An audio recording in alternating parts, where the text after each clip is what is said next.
ये वीडियो आपके लिए है अगर आप किसी भी तरह का डिप्रेशन फील कर रहे हैं, मेंटल इलनेस फील कर रहे हैं या डिप्रेशन की तरफ आगे जा रहे हैं, तो ये वीडियो 100% आपके लिए है और आपको इसे स्किप नहीं करना चाहिए। So let's start. कि आपका अगर एक बैड वीक रहा है तो आप डिप्रेशन में हैं, दिल टूट गया है, किसी तरह का ट्रॉमा है, हमें कोई भी तरह का इंट्रोवर्ट है, ज्यादा बात नहीं कर पाते हैं, खुद को नहीं अभिव्यक्त कर पाते हैं, तो क्या ये ऑटिज्म है? थोड़ा सा अपने काम से डिस्ट्रैक्ट होना ADHD है? क्या ये सारी चीजें हैं? और depression, anxiety, ADHD, high functioning, कुछ भी, इनमें से कुछ भी हो सकता है। तो क्या हम इन चीजों को फील कर रहे हैं? क्या ये हमारी मेंटल इलनेस के सिम्टम्स हैं या हम अपने आप को मान चुके हैं कि इनमें से कुछ कुछ चीजें हमें फील होती है?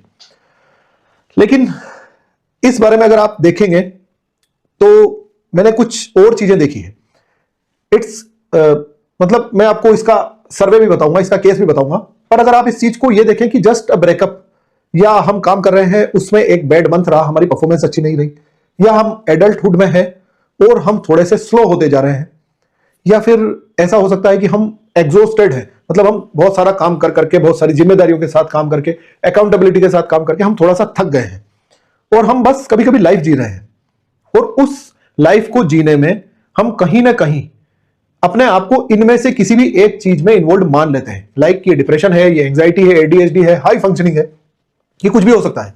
और ये मेंटल हेल्थ कंडीशन है जिसे आप अपने आप को डायग्नोज कर चुके होते हो कि मैं इस प्रॉब्लम में चल रहा हूं, चल रही हूं। मैं अगर इसमें आगे एक बात जोड़ूं तो यूके के जनरल प्रैक्टिशनर्स का एक सर्वे आया है जिसमें उन्होंने कहा कि over half mental health problems are over diagnosed, मतलब हमने ओवर डायग्नोज कर लिया है।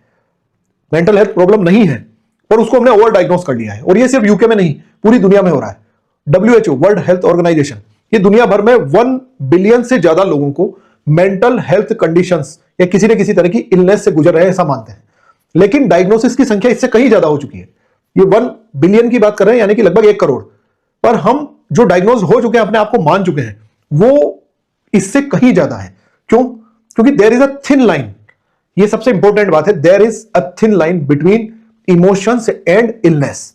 ये जो सारे एग्जांपल्स मैंने दिए हैं ना, कि आपका एक परफॉर्मेंस अच्छी नहीं रही, कहीं पर हो सकता है आपका जिनके साथ आपका बहुत अच्छा रिलेशन था वो रिलेशन खराब हो गया, ये सारी चीज, ये सिर्फ नॉर्मल ह्यूमन इमोशंस हैं, ये मेंटल इलनेस नहीं है। अब ये चीजें आती कहां से, यानी कि ओवर डायग्नोसिस हो कैसे रहा है? तो एक विश्लेषण को अगर देखा जाए तो उसके अकॉर्डिंग इंडिया में सडनली फार्मास्यूटिकल कंपनीज का ये प्रेशर है या एक तरह से टारगेट है कि हमें यहां पर